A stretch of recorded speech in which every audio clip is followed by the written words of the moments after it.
مجھے نہیں سمجھ آتی یہ جو ماتم کا کنسیپٹ ہے، جو اپنے آپ کو مارنا پیٹنا، یہ کنسیپٹ آیا کہاں سے؟ میں نے تو بہت دیکھا قرآن حدیث میں، اگر آپ دیکھیں ہمارے رول ماڈل ہیں نبی کریم صلی اللہ علیہ وسلم، اس کے بعد حضرت ابراہیم علیہ السلام.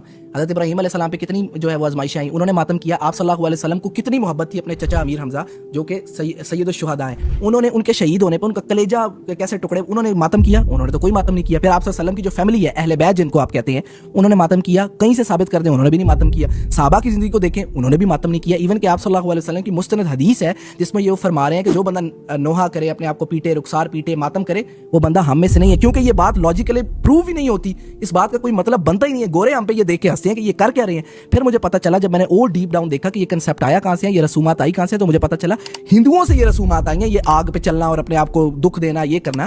آپ کو اگر افسوس ہے، آپ عقیدت رکھتے ہیں حضرت حسین رضی اللہ تعالیٰ عنہ سے، ہم بھی عقیدت رکھتے ہیں. آپ 9-10 محرم کا آپ صلی اللہ علیہ وسلم حدیث ہے، روزہ رکھیں، آپ ان کے لیے دعا کریں، آپ ان کے راستے پر چلیں.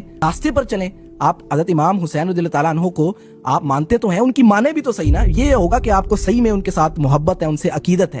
تو یہ ماتم کا کنسیپٹ کہیں دور تک لاجیکلی کہیں بھی پروف نہیں ہوتا، نہ قرآن میں، نہ حدیث میں، نہ کسی اور دنیاوی بھی کسی کتاب میں. سمپل سی بات ہے، کہہ دو ہمیں حسین منانے والوں سے، مومن کبھی شہداء کا ماتم نہیں کرتے، اور یہ ہم نے آپ صلی اللہ علیہ وسلم سے سیکھا ہے. اگر وہ ماتم کرتے اپنے چچا کی وفات پہ تو ہم بھی ماتم کر لیتے. انہوں نے نہیں کیا، انہوں نے منع کیا، تو ہم بھی نہیں کریں گے. سمپل.